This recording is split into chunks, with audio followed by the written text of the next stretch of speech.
Bem-vindo ao Forja de Líderes. Nós falamos com quem está no fogo do processo e hoje, no quinto episódio, vamos falar com o meu amigo Marco Serafim, especialista em IA. IA é um assunto muito desejado, mas ele não é só técnico. Ele é empreendedor, já vendeu seu negócio, lidera equipe e o mais importante que nós queremos saber aqui é como foi a trajetória dele na liderança. Marcos, bem-vindo. Se apresenta, conta um pouquinho para nós quem é o Marcos. Boa. Pô, muito obrigado, Adão, por me receber aqui. Uma honra estar aqui batendo esse papo com você, poder trocar um pouquinho de informação, né, com o pessoal aí que está nos assistindo. Bom, eu sou Marco Serafim, né, sou formado na área de tecnologia. Eu tive uma carreira executiva antes de ser empreendedor, então sempre fui do lado mais técnico, né, mas sempre aplicando tecnologia no negócio. Ah, Fui fazer um MBA em gestão de negócios para entender mais como que as coisas funcionam além da tecnologia. Isso me levou a uma carreira executiva em grandes empresas como MS, Duratex, né, e outras empresas grandes de mercado. Depois disso, eu tinha aquela fagulha, sabe, de quero empreender, aquilo sempre mexia comigo. Eu falei, pô, vou abandonar a carreira executiva, vou tentar empreender. Tentei na primeira, com a cabeça de executivo, quebrei, né, não deu certo, a empresa não saiu do lugar, aí tive a ideia, falei: "Poxa, eu vou para uma startup. Se eu quero aprender a fazer, eu preciso estar com quem já fez". Fui para a startup, né, entrei ali, falei: "Não quero mais ser executivo, eu quero aprender como é que funciona". Quebrou a cara logo de cara ou não? Ou já teve êxito no primeiro? Nada, primeiro eu quebrei. Aí tive que aprender. Aí nessa brincadeira de aprender, né, falei: "Não, mas eu não quero ser executivo, eu quero ser o cara que está ali no dia a dia, aprendendo a dinâmica, tal".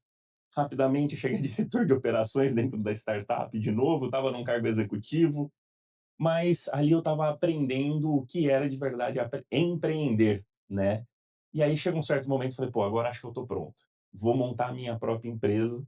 Tinha algumas ideias ali, resgatei o meu projeto antigo, que estava ali engavetado, redesenhei ele, coloquei num novo formato, lancei, virou um produto, né, que foi a Bot, essa empresa, minha primeira startup de verdade, né, e puta, foi uma trajetória bem legal ali, conseguimos fazer um exit, vender ali para um grupo que foi investidor da empresa, que quis absorver a tecnologia, né. E aí depois, agora com a Brifo, trabalhando de novo com inteligência artificial, mas aplicada ao negócio, né. Agora a gente trabalhando muito ligado ao marketing digital e como trazer mais soluções. Então, falando assim brevemente, essa é a trajetória. Marco, assim, falando de líder, o que mais te marcou nessa trajetória? O que te marcou, você fala assim, cara, lá do executivo até o empreendedor, qual foi o ponto assim marcante na trajetória profissional sua? Olha, foram alguns, mas vou trazer um aqui, que foi a minha transição de executivo para empreendedor, tá. Ali foi muito sofrimento nesse processo, não foi fácil, porque como executivo a gente é treinado a não errar. A gente é treinado a ter a curacidade, a não tomar risco, né, ser conservador, e quando você vai empreender é exatamente o oposto daquilo que você foi treinado para fazer. Então é tomar risco, é ser ousado, Testar o novo. testar, puxar responsabilidade, né, é um processo diferente. E quando eu converso com pessoas que estão fazendo essa transição de executivo para empreendedor, todo mundo fala essa mesma coisa. É. Mudou, meu paradigma da minha vida agora é outro. E uma coisa, né, Marco, a gente precisa combinar bem com a nossa família, né? Porque as nossas decisões. Eu escrevi um artigo, inclusive, sobre isso hoje de manhã. As nossas decisões afetam diretamente os nossos liderados, né? Quer seja a família, quer seja lá alguém que trabalha com a gente, um sócio, mas não tem como não tomar risco, né? Exatamente. Inclusive isso é um ponto muito importante, porque quando eu decidi que eu ia empreender de novo, a primeira coisa que eu tive que fazer foi um alinhamento em casa. Uhum. Legal, fiz o exit, tem um dinheiro que entrou para dentro da família, mas uma parte desse dinheiro vai virar um novo negócio. E a gente não tem como garantir. Por mais que Não. você conheça as técnicas, você já tenha vivido, o mercado é dinâmico. a excelente ideia de hoje não é a excelente ideia de amanhã. Então tem risco no processo, você pode errar o mercado, você pode ter falsos positivos e simplesmente quebrar. Eu conheço muita gente que quebrou não porque era ruim, né, mas porque o mercado mudou do dia para a noite. Quem está empreendendo sabe, quebrar é uma verdade com que a gente encara todo dia. A empresa, toda empresa, né, Marcos, ela tem 3 caminhos. Ou ela vai quebrar, ou ela vai ser vendida, ou ela vai passar por uma sucessão. Você está planejando, preparando a empresa para quê? Olha, eu estou colocando ela para ser vendida, eu acho que esse é o grande ponto, principalmente quando a gente fala de tecnologia, né. É um Uhum. modelo de negócio que eu gosto bastante. Tirar do zero, montar, fazer uma estrutura interessante. Ah, eu acho que a empresa, a gente tem que encarar ela mais ou menos como se fosse uma ação na bolsa de valores, tá. Vai chegar um momento, eu brinco, a minha empresa sempre está à venda. Se vão pagar o que eu acho que ela vale e se eu vou querer vender pelo preço que me oferece, é uma outra A conversa. decisão vai ser na hora, né, não tem como, Exato. não tem momento.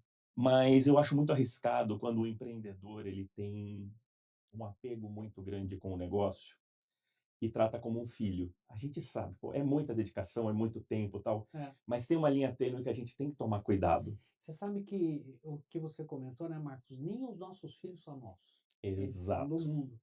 Eu tenho uma experiência, vivi uma experiência junto com um empreendedor, ele tem uma empresa de 400 milhões e oferta de compra de 400 milhões. Ele não vendeu. Passou alguns anos, hoje a empresa não vale 4 milhões, não vale. Por quê? Porque a tecnologia mudou, o mercado mudou, ele ficou obsoleto. Mas isso não tem resposta, pessoal. Você fala o seguinte: "Cara, ele deveria então ter vendido?".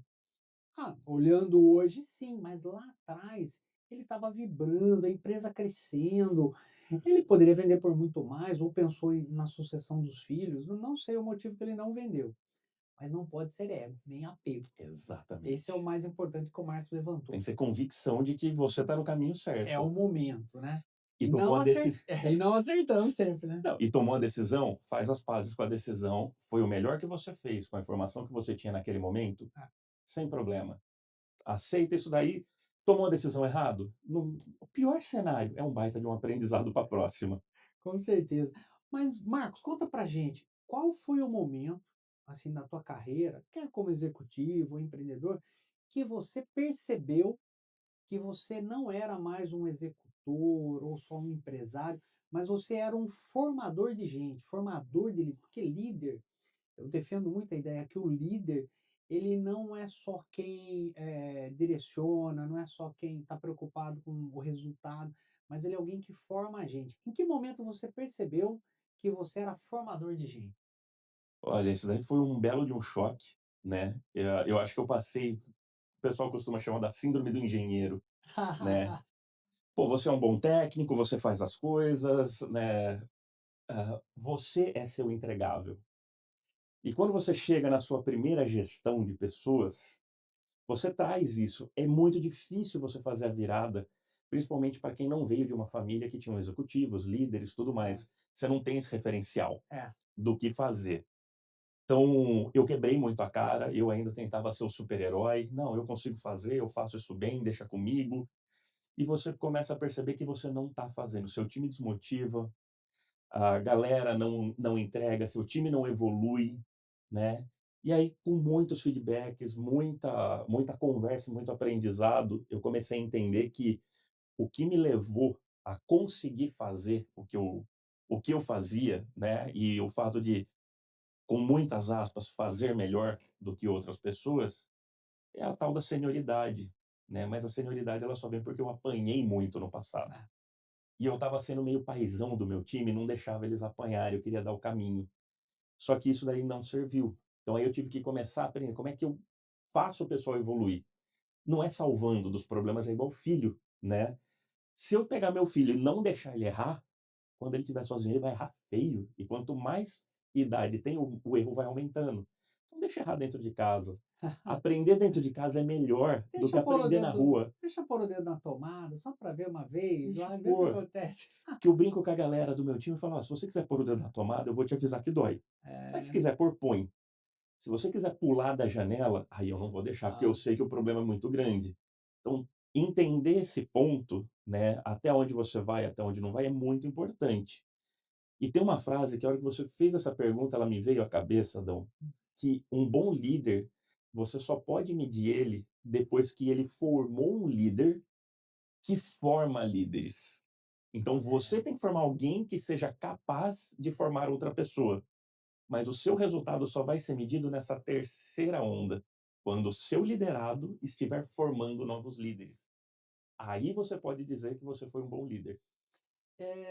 Marco, que hoje a equipe atualmente que você tem, você acredita que ela já está formando pessoas ou ela ainda está na fase de execução, nesse momento? Olha, considerando até que nós somos bem early stage ainda, eu tenho um time hoje que está em formação.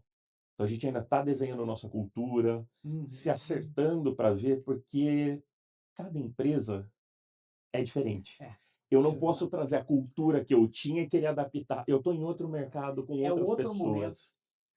Então eu te diria que hoje a gente está num processo de construção de cultura. Qual é a nossa cultura? Qual é a nossa identidade? Como é que a gente trabalha? E a partir daí a gente vai começar a entender quem que tem os valores, né? E esse processo ele é complicado, que a gente pode chegar num determinado momento e falar: "Poxa, eu tenho uma pessoa muito boa que eu contratei, mas ela não tem fit comigo". E, Em algum e, momento é, vai ter uma ruptura. Marcos, em cima do que você comentou, como é que você avalia, em que momento um colaborador ele precisa de mais orientação ou mais responsabilidade? Eu tô falando aqui que momento você deve ser tutor e em que momento você é líder. Eu acho que vai muito da senioridade e do momento que essa pessoa tá? Então, quando eu estou trabalhando com um profissional mais júnior, que está começando a carreira, eu preciso dar muita direção e não posso deixar ele tão solto, né, porque ele está aprendendo. Mas conforme ele vai evoluindo, né, então eu já vou pegar um pleno, ele já pode tomar decisões sozinho, ele, ao invés de eu dar o caminho, eu já quero ouvir a proposta dele, para que eu possa criticar e direcionar. Pô, você pensou nisso? Você pensou naquilo? E se fizéssemos de tal forma? Mas deixa ele começar a puxar a responsabilidade. Se eu já estou falando de uma pessoa mais sênior, eu já espero que venha algo pronto para mim, e aí eu não vou direcionar, eu vou para uma linha de criticar aquele ponto para ajudar a lapidar. Porque provavelmente esse sênior, ele vai estar num grau de conhecimento até superior ao meu já. De Porque eu não preferência estou. que esteja, né? Adoro quando isso acontece, né. O sênior ele tem que me ensinar, porque se eu tenho um sênior que eu estou ensinando, teve um gap, porque a minha função como empreendedor, CEO da empresa, um executivo da empresa, é outra, não é estar no dia a dia. É o negócio. Eu tenho que olhar para o negócio. E se eu estou conseguindo ser mais especialista que o meu especialista, alguma coisa precisa ser olhada. É um sinal que pode ter problema. Legal. Marco, cara, liderança tem pressão, tem resultado, você tem que fazer entrega, você tem o cliente. E o que que essa realidade te ensinou sobre liderança? Porque você já falou de proteger ali o teu time, não foi uma boa decisão. O que que essa realidade te ensina sobre liderança? Olha, eu acho que essa pressão inerente, né, principalmente a gestão, é algo que você já tem que ir treinando a pessoa desde o júnior, né. Eu tive bons líderes que me colocaram na fogueira, né, me forjaram no fogo com muita pancada, né, a forja tem pancada. Cara, o bom líder é aquele que cobra, exige, é firme Eu acho que sim, tá. Tem uma linha tênue aí que muitas pessoas confundem entre firmeza e e dureza, cobrança. e dureza. E aquela linha que você já começa uma falta de respeito. Acho que É. essa linha tênue tem que ser respeitada, né, mas eu tive líderes muito duros e que me ajudaram demais.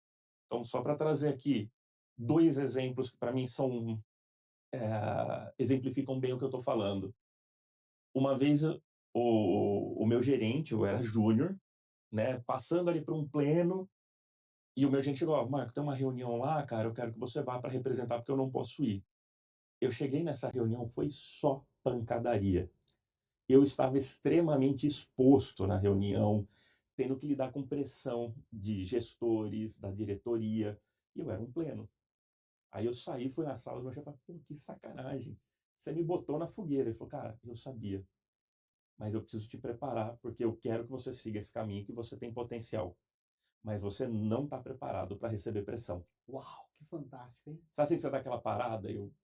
Fala, Ele tá caramba, certo. E esse mesmo gestor, uma vez eu entrei na sala dele, ele começou a bater, bater, bater, bater, bater, até uma hora que eu explodi. Como toda pessoa que está em formação, aí ele parou no mesmo momento, falou: "Marcão, é isso que eu quero de você, eu quero que você crie casca. Você sabe fazer, você sabe como fazer, mas você não aguenta pressão. Você precisa adquirir casca, o couro duro para aguentar pancada". Então, aquela pressão toda que eu estava sofrendo, ela não era real. Ela era fake para eu começar aprender a lidar com aquilo. a controlar o meu cérebro em momentos de pressão. Eu acho que esse é o grande ponto. Como é que você Legal, regula suas emoções num momento de pressão absurda?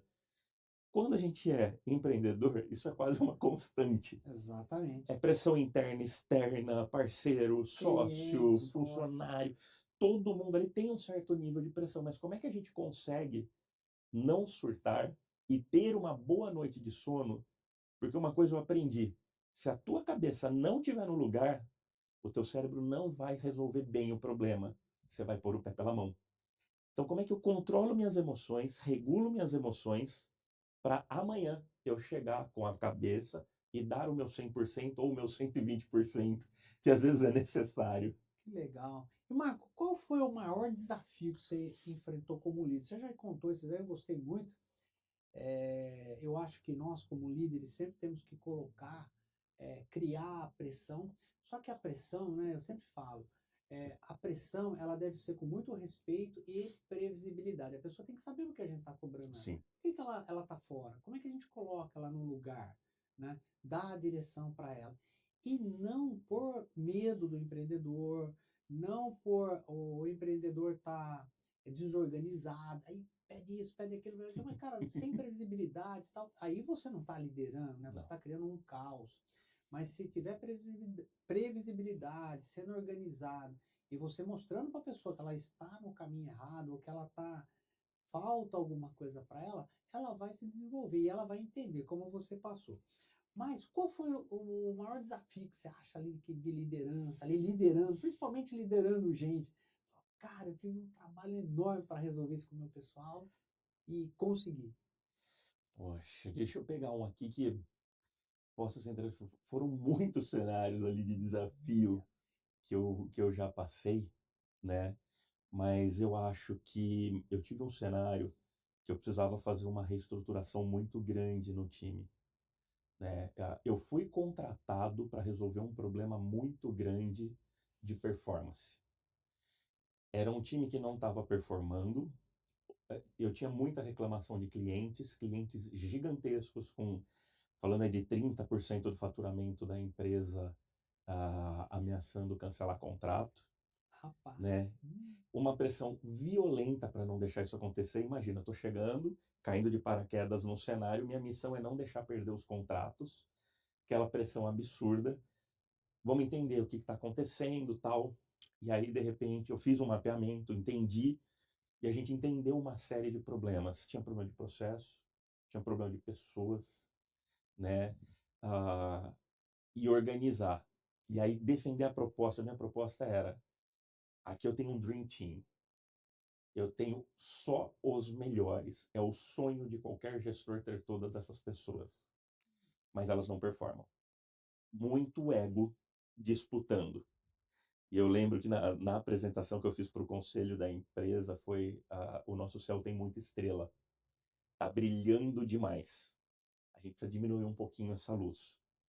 Então, daquele Dream Team, você escolher algumas peças para ficar, outras a gente teria que tirar. colocar mais operacional. Trazer gente com perfis diferentes, então tinha muita gente intelectual, mas eu tinha um trabalho, né, braçal, né, ali de esforço, de atendimento, de estar junto com o cliente, que essa pessoa mais intelectual, geralmente ela não está muito interessada em fazer, né? Então eu tinha um desbalanceamento de perfis dentro do time. Então eu apresentei isso, falei: "Olha, eu vou tirar estrelas, vou cortar em 30% o custo, e isso aqui vai trazer resultado", né. Foi aquela situação que eu sempre lembro daquela frase: "A diferença entre o louco e a pessoa de sucesso é o resultado". É, com certeza. Se todo mundo me taxou de louco, né, ganhei o apelido de ceifador ali naquela brincadeira, mas o resultado foi: a gente trouxe 40% a mais de produtividade, os SLAs perdidos, liquidamos, os clientes que estavam saindo fizeram um upsell, compraram mais da empresa, tal. E foi um case muito interessante que até quando eu fui sair da empresa, os clientes falaram: "Não, fica", né. Então, foi um cenário muito legal, mas foram alguns meses de muita pressão, porque o board virava para mim e falou: "Marco, confiei em você, estou aguardando o resultado". Legal. Ô Marco, tem agora vamos mudar um pouco. Tem algum erro que você cometeu que fez você mudar a forma de conduzir pessoas? Porque o líder também comete Sim. erro. Cara, isso aqui eu não posso fazer mais.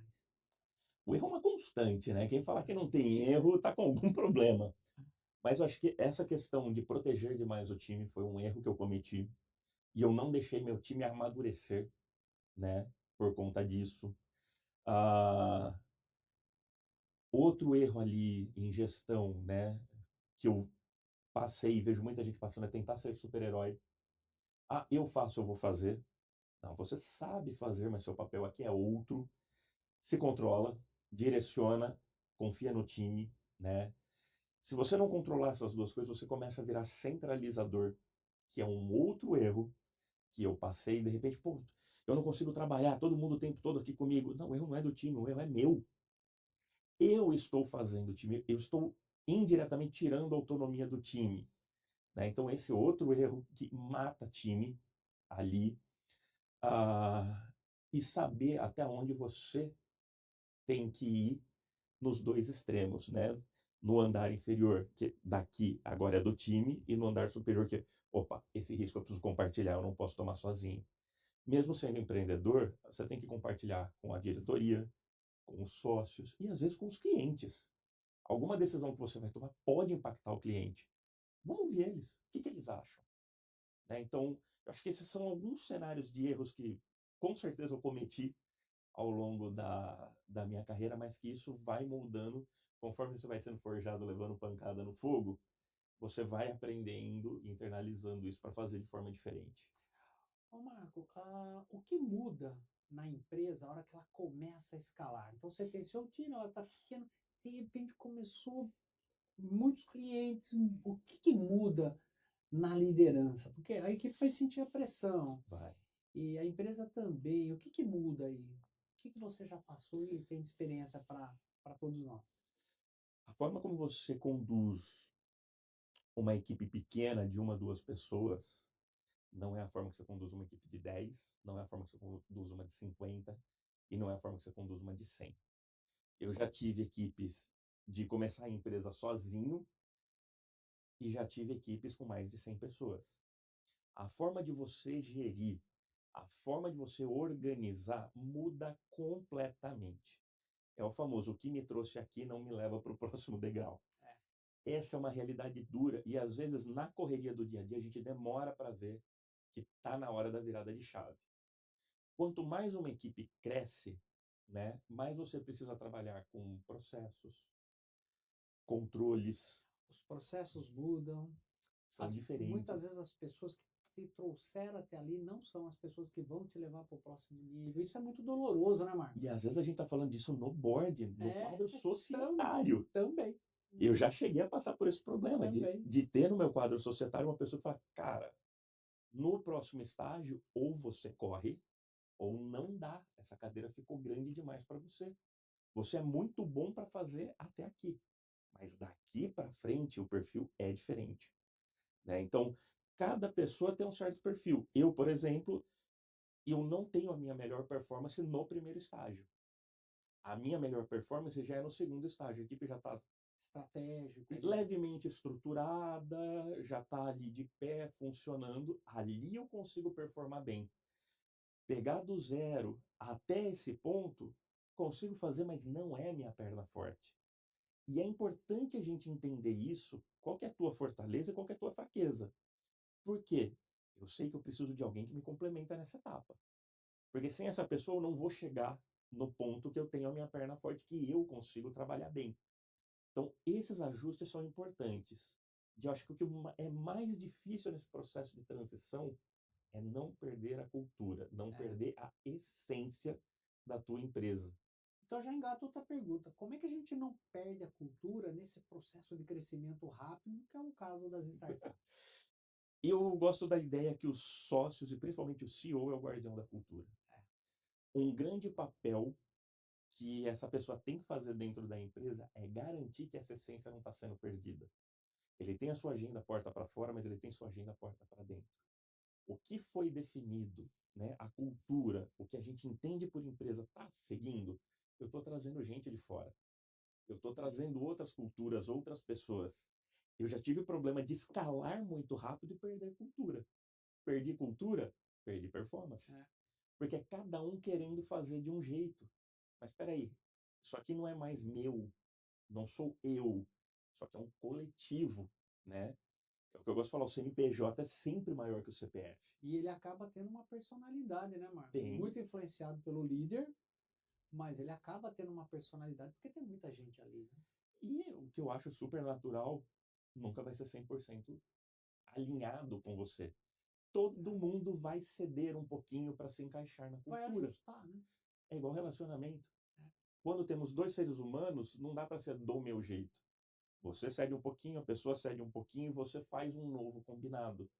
E eu vejo muito líder, principalmente o dono da empresa, não, eu quero assim porque eu gosto assim. Marco, agora vamos falar assim numa situação mais difícil. Qual foi assim, uma decisão difícil que você teve que tomar para sustentar a cultura? Teve algum caso que você pode Ou compartilhar com a gente? tem sim, na Bot, quando a gente cresceu, a gente teve que tomar a decisão de encolher para voltar a crescer. Chegou um caminhão de dinheiro do dia para a noite, contratamos uma tonelada de gente, e a gente saiu de uma equipe de 2, 3 pessoas para uma equipe de 10, 12 pessoas do dia para a noite. Caramba! Aquela pressão de Virou um contrata, caos. contrata, contrata, contrata, contrata. Dinheiro tá aí, contrata. Eu não tinha processo, eu não tinha cultura. Então, peraí, eu tenho 2, 3 pessoas querendo tocar uma cultura, mas eu tenho 10 pessoas querendo, cada um com uma cultura diferente. Eu não tenho como repassar isso de uma vez. A gente imaginou que com esse time a gente fosse acelerar o processo. Não acelerou. Lógico, tem um ganho? Lógico que tem, mas não é proporcional Não, ao né? investimento. Tem um estudo muito interessante disso, né, Marcos? Você tem três pessoas, a hora que você contrata a quarta, em vez de você ter lá crescer 25%, você consegue crescer no máximo 10%, 12%, né? Então, de crescimento. Tem uma figurinha que eu gosto muito, que é a canoa remo. É, Você coloca uma pessoa, ela chega a uma velocidade. Duas, você quase dobra. Três, já tem um ganho. Quatro, vai chegando em quatro, cinco, o ganho é muito pequeno. a cada novo, é verdade. Mas quando você coloca uma pessoa remando ao contrário nessa canoa, o efeito é É, devastador. é, Essa é uma analogia que eu faço para a cultura. Vai chegar um ponto que colocar mais gente não vai trazer proporcionalmente o mesmo resultado. Porque você tem outras coisas, a água, né? Vai ter um atrito que você é, não tem como vencer. Mas se você colocar uma pessoa errada, a destruição que aquilo causa é gigantesca. na cultura. Marcos, vamos falar um pouquinho de IA, inteligência artificial. Para quem lidera o mercado de IA, milhares de tecnologias aí, né, de várias inteligência artificial. Como a gente deve, quem é líder, né, não importa de que setor, se é produção, se é software, no nosso caso aqui é software, mas tem administrativo, tem financeiro, o que ela deve pensar ali com as pessoas, com a empresa, na hora que eu falo, eu vou escolher uma IA, o que ela deve fazer, quais são os passos? Olha, eu acho que o grande problema que a gente está tendo, IA virou um hype muito grande. Concordo. E as pessoas estão assim, ah, qual IA eu vou usar, né? O que eu posso fazer com a IA, né? Ou pior ainda, eu preciso pôr IA em algum lugar. Eu não gosto muito dessa linha, porque a IA, embora ela tenha simplificado muito, eu brinco com o pessoal que a IA é um estagiário virtual. Chega cru, não sabe muito bem fazer. Se você fizer uma boa descrição do que tem que ser feito, executa bem, mas vai dar suas vaciladas no meio do caminho, que podem ser catastróficas ou não, né? Eu, como estagiário, causei algumas catástrofes já. Já deu a senha de root para alguma IA? Olha, eu jamais faria isso. Alguns privilégios eu jamais daria para minha inteligência artificial. O que eu falo muito quando eu estou dando aula, né, sobre inteligência artificial é: não é se a IA vai errar, é quando. Porque quando você entende como ela funciona, ela é estatística. Entre o 0 e o 100% tem um universo. Na média, ela acerta bastante, mas ela vai errar. E vai ter dia que ela vai estar muito bem, tem dia que ela vai estar muito mal. E como é que eu controlo isso, né? Ah, eu gosto de falar, a IA é o ápice da sua jornada de dados. Para eu ter uma boa inteligência artificial, eu preciso ter dados de qualidade. Para eu ter dados de qualidade, eu preciso ter processos de qualidade. Para eu conseguir organizar tudo isso, eu preciso que a minha jornada de transformação digital esteja bem feita. Eu vejo que IA, Marcos, ela entra nos pilares, né, de uma empresa. Toda empresa ela tem que ter pessoas, que é a primeira coisa, processo, tecnologia, e ela tem que conseguir pagar os custos, né? Não Sim, adianta, eu brinquei com o meu pessoal, gostaria de trazer o Bill Gates aqui para me ajudar no meu conselho da empresa. Cara, não tem custo para não isso, dá. não vai, ele não vai vir. Então não dá, não tem custo. Poxa, mas eu posso trazer pessoas importantes de mercado para me ajudar, né, então a estruturar o meu conselho.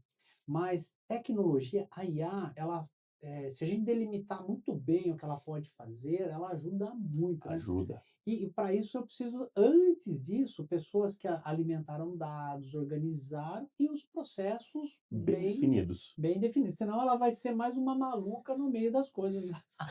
Eu até escrevi um artigo, acho que foi semana passada, se não me falha a memória. Teve uma empresa, uma startup nos Estados Unidos, em 9 segundos, a inteligência artificial deletou todos os dados. Caramba!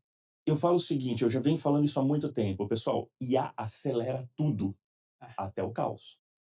Então, se o seu processo é caótico, automatizar o seu processo te levará ao caos mais rápido.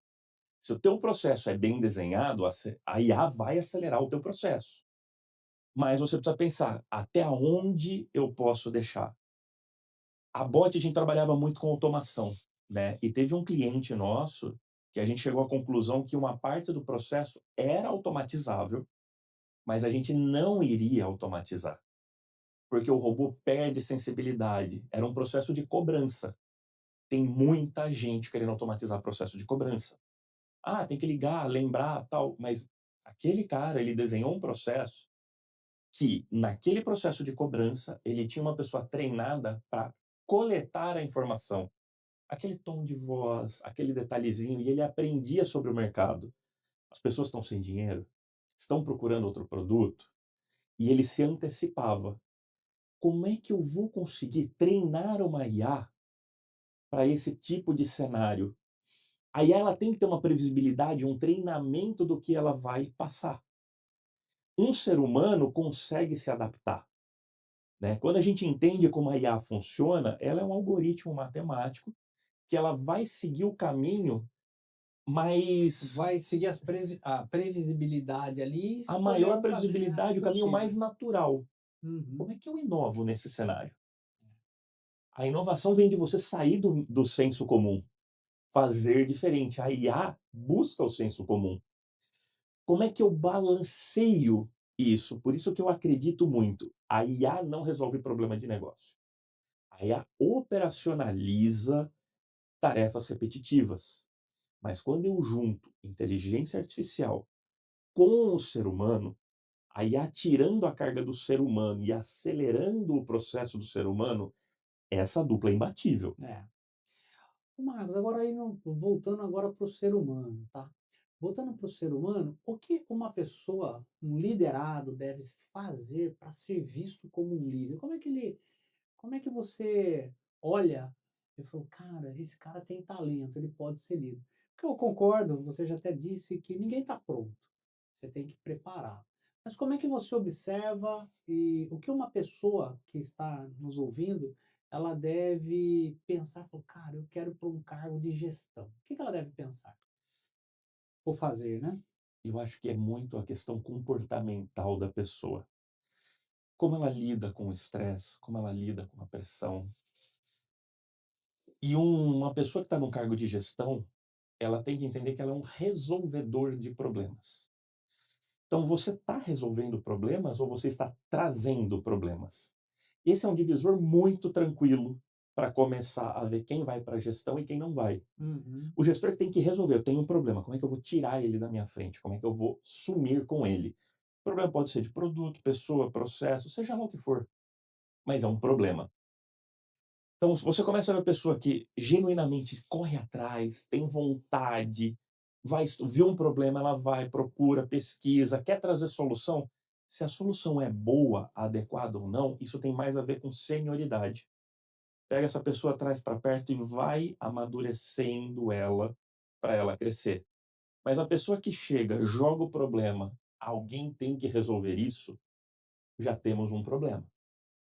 A pessoa que só executa, né, Marcos, é muito tranquilo a gente entender. A pessoa que só executa é a pessoa que está preocupada com a equipe, está tentando resolver, está tentando facilitar.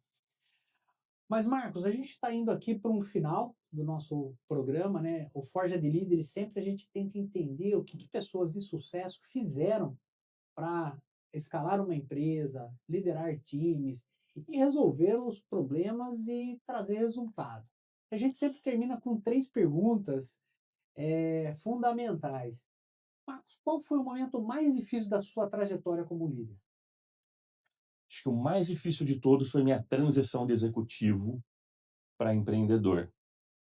A forma de liderar é diferente. Quando você está numa grande empresa, você tem caixa, você tem dinheiro e você pode trazer as melhores pessoas. Você é incentivado a isso. É, Você está numa startup, você não tem caixa, você não tem dinheiro, mas você tem um sonho. Você tem que vender. Você é muito mais time do que qualquer coisa. Então, a forma de gerir esse time é diferente. O seu relacionamento com os primeiros contratados é diferente. Muitos são extremamente amigos meus até hoje. É muita proximidade, é muito perrengue junto, é muito amadurecimento junto. Então, eu acho que esse foi um grande desafio, essa virada de chave de um universo de, entre aspas, dinheiro infinito a, para o dinheiro o contadinho, teu dinheiro ali, né? extremamente contadinho. E Cara, não dá, é não aqui. dá. Qual foi o princípio? Segunda pergunta, qual o princípio que você decidiu ali não negociar e te custou caro? Fala assim, cara, esse princípio eu não negocio e, cara, eu não vou seguir. Valores são inegociáveis. Eu acho que esse é o primeiro ponto, né? Qualquer coisa que me dê vergonha de contar para os outros, não me dê orgulho de contar, são questões inegociáveis, né? Se você não pode falar abertamente, tem um problema aí. Então, já passei por cenário que foram feitas ofertas boas, né, que poderiam trazer benefícios pessoais, mas que elas não estão conectadas com aquilo que eu acredito. Elas não estão conectadas com aquilo que eu prezo. E aí vamos conectar isso com gestão. Gestão é exemplo. A melhor forma de você educar um filho é pelo exemplo. A melhor forma de você gerar uma cultura é pelo exemplo. Não é porque eu sou o dono que eu tenho exceções. Eu tenho que fazer aquilo que eu falo. Se eu estou dando brecha e negociando os meus valores, eu estou dando brecha para os meus colaboradores e para o meu time questionar, minimamente questionar a cultura e também começar a posso negociar esses Arrumar um valores. jeitinho.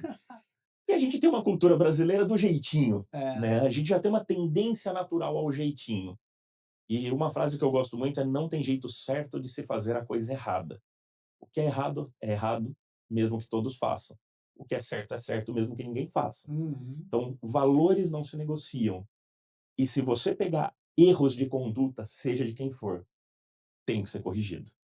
E Marcos, a última pergunta, cara. Se você tivesse, vamos dizer que você encontrasse alguém que trabalhou com você ali no longo da tua jornada, o que você gostaria que ela dissesse? Olha, o obrigado seria a melhor coisa.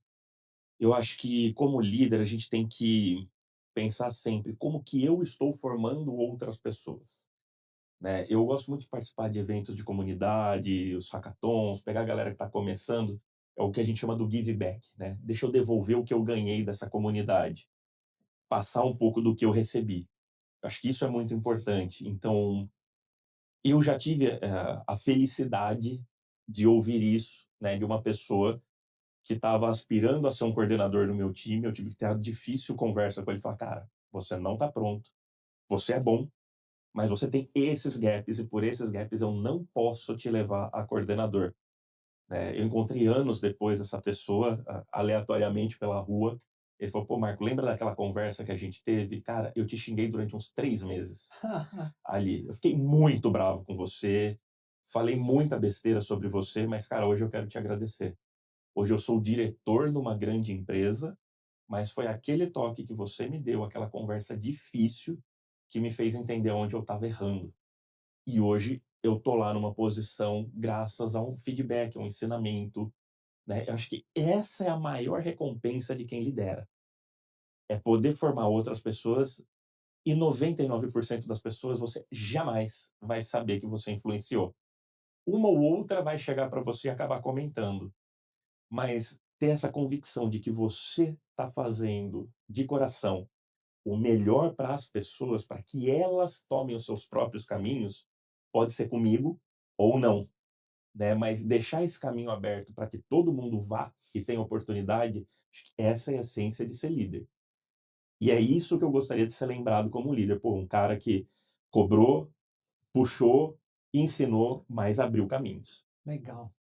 Marcos, estamos chegando aqui ao final do programa, né? Parabéns pela sua trajetória. A gente sabe que o líder é formado ali no fogo do processo. Não existe uma liderança que é simples de fazer. Não importa se é em casa, se é no trabalho.